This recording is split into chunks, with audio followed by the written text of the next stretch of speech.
freaking Ole Miss is the Penn State of the SEC. And I hate it for their fans, but like we say, it is what it is. Woo! How about that to start off your Saturday? I did not expect that. Kentucky beating Ole Miss. I'm speechless. And by the way, Auburn's got off to an atrocious start against Oklahoma. I just watched I was going to call him their backup quarterback, but their new starting quarterback, Michael Hawkins, just run off a 40, 50-yarder. Let me move this whiteboard out the way. Lane Kiffin, what are you doing, buddy? What are you doing? This is supposed to be the year for Ole Miss. And I've even said that. Hey, if they don't do it this year, I don't know if they ever will, because all the stars are lining up. And if you see me looking down here, over here, I'm watching all the different games. By the way, if you don't have YouTube TV, what are you doing? You got to be watching 3 to 4 games at once, especially in college football with all these great games going on.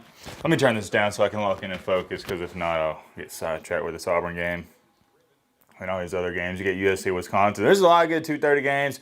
Colorado's in a delay, and of course, we all know why Colorado's interesting, because it's the traveling circus. They're Sorry, camera's not set up right. There we go.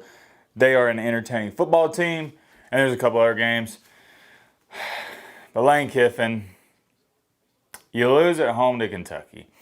Now, my immediate thought, as soon as it was over, I was like, I wonder if let's backtrack a little bit. Y'all remember after Georgia barely skimmed past Kentucky on the road, and I didn't criticize them. I said, no, I don't think anything less of Georgia after struggling with Kentucky, because Kentucky's a solid team and it's a hard-fought SEC road win. That's how I viewed it. It was just one of those games. I didn't throw Georgia to a fire like everybody else, because I thought that was naive to do that, because I didn't think Georgia played that bad. It was just Kentucky played good. It's as simple as that. I say that to say this. I wonder if those same people who was like, no, man, Georgia sucks this year. That was a terrible, terrible win on the road. Man, they look awful. I wonder if those same people are going to keep that same energy. If you do, it's fine. But, okay, Auburn's making some noise here. If you do it, it's fine. But now we just think about it. Kentucky go into Ole Miss. This was a road game for Kentucky and upset the 6th-ranked team in the country. Ole Miss is the 6th-ranked team in the country, I believe. And now I think about it, we should have had the 6th and 17th loss in the country the past, really, 14, 16 hours. But that's neither here or there. A different conversation for a different day. We'll talk about Miami again in a Sunday recap. For now with this, Kentucky, I tell you, they can play. Okay, is Kentucky a college football playoff contender? Absolutely not. They're not going to sniff the 12-team playoff, but I think this more so validates Georgia struggling with them. Kentucky ain't bad, man. They ain't bad. We're going to pull on the whiteboard in just a second. My biggest takeaway from this game and my immediate reaction is Kentucky didn't do anything crazy. It was just, if you know, you know. Kentucky is not going to go out here and sling the rock for 600 yards, throw for 500 yards. No. They want to slow the game down, limit the possessions, run the ball, capitalize. But even at that, without even pulling up the stats, I haven't even looked at the box score yet or the team stats, Kentucky didn't run the ball well today. And they still won on the road. Insanely impressive. Oh, yeah, by the way, I'm not going to forget to talk about this. Did Nebraska wind up winning that game? Let's see. Okay, yeah. Threw a pick 6 at the end, Purdue did. That 4th and 11 at the end of the game, Kentucky tried to blow it. They tried to give it away, but they didn't. They got fortunate. Ole Miss wound up missing that field goal. But the 4th and 11, what in the world was that? How was that guy, number one, how was he open? And number two, why wasn't there any other defenders back there? I don't know. They converted. Jackson Dart at the end of the game, even when they converted that, I was kind of like, I don't know. Ole Miss doesn't seem like they're in a groove on offense. Jackson Dart wasn't reading the defense well. He got extremely lucky. Okay, this is when I was like, yeah, everything's going Ole Miss's way. He fumbled the ball on 2nd or 3rd down on that final drive, and Kentucky was offside, so they got it back, but still didn't do anything with it. They missed field goal. And let me say this. I should have done this to start the video. Hey, I see some of the Kentucky fans in the comment section from time to time. This is a great win for y'all. Happy for y'all. I'm trying to think. When's the last time Kentucky's beat a top 10 team? I don't mean that in a disrespectful way, but it's been a minute, hasn't it?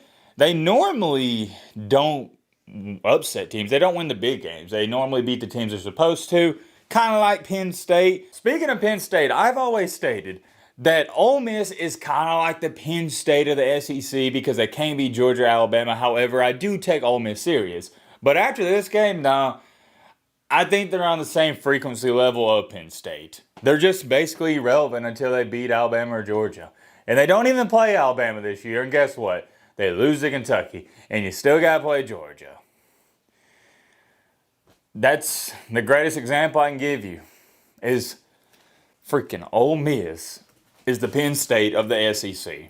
And I hate it for their fans, but like we say, it is what it is. Let's pull out some of these stats because I want to show you these because it gets me to my next point perfectly. All right, let's move this up a little bit. I drew a line right here because there's another stat I want to show you. Brock Vandagriff. This was the Vandagriff I expected to see against South Carolina. Even against Georgia, didn't play flawless. But I thought Brock Vandagriff heading into the season wasn't some below average quarterback in the SEC. I didn't think he was a top 3 quarterback or even necessarily a top 5 quarterback, but I thought he was good. Because, I want to remind some of y'all, you know he was the backup, right, to Carson Beck, and they was in a quarterback competition. That job wasn't just easily won by Beck and handed over to him. So I was got to say something about how good Brock Vandagriff is, and today he played not insanely well, not exceptional, but he did his job. 18 for 28, 243 yards, 1 touchdown. But here's the key. 0 interceptions. And I want to show you this. This was Kentucky's rushing yards. They had 47 carries. We'll just go carries here. Underline that. For 93 yards. Guys, that is, or we'll just draw an arrow here. That equates to 2, exactly on the dot. Yeah, 2 yards per carry. That's it. 2. Ain't no way. If you would have told me heading into this game, Kentucky is going to average 2 yards per carry, I said, yeah, they got beat by 40. They won the game. 2 yards per carry? When's the last time any team, hold on, Auburn's going in for 4th and goal, and I don't think they got it. Oh my goodness, they didn't get it. Great stop by the OU defense. When is the last time a college football team won a game averaging 2 yards per carry? Even Colorado can muster around 3 yards per carry. That is insane. Total yards for the team-wise, they're even. I'm not going to write them down. Oh, I lost it. Where's it at? Where's it at? It was in the, okay, Kentucky had 336 total yards. Ole Miss had 353, so Ole Miss outgained them. Kentucky had 8 more first downs. Oh, my goodness. 3rd down conversions. Ole Miss was 1 for 10. Not what you like to see. And then they had the turnover. But here is the main reason Kentucky won this game. And this goes to prove you don't have to play out of your mind or out of your minds to pull off a big-time upset. Okay, that's fine. 0 TOs. 0. That's why they won. They took care of the football. You see, most teams, when they go on the road against the Alabama, I know Ole Miss isn't Alabama or Georgia, but when they play a top 10 team, they go into it thinking they got to play like a superhero, Cam Newton, a Superman, Batman, Spider-Man, Ant-Man, whoever. But in reality, you don't. Now, it helps if you can make some crazy plays, but if you just go in there and stick to your game plan, that's the key. Stick to the game plan, let everything flow, run the offense, you see it. You can win these games. And Kentucky did that. It wasn't flashy, it wasn't pretty, but a win is a win. So I'm going to clap it up again to Kentucky. Great win. We've talked enough about them. As far as it goes for Ole Miss, the state of that program, fan base, it can't be good. You lost to Kentucky. I do not mean that in a disrespectful way. I've already given Kentucky a ton of credit. I stayed after the Georgia game. They're a solid ball club, but it doesn't change. It's not you lost to Kentucky. It's the fact you lost in general before the Georgia game. This is a team. Like I said, this is the year where everyone's like, yeah, if Lane Kiffin doesn't even make the playoff this year, he probably never will. And okay, Oklahoma almost got a safety there. He probably never will, and he'll probably never amount to anything.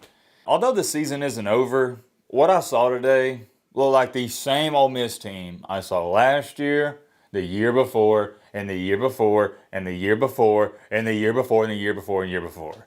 Same team. They're going to go 9-3, 10-2. That's what I see.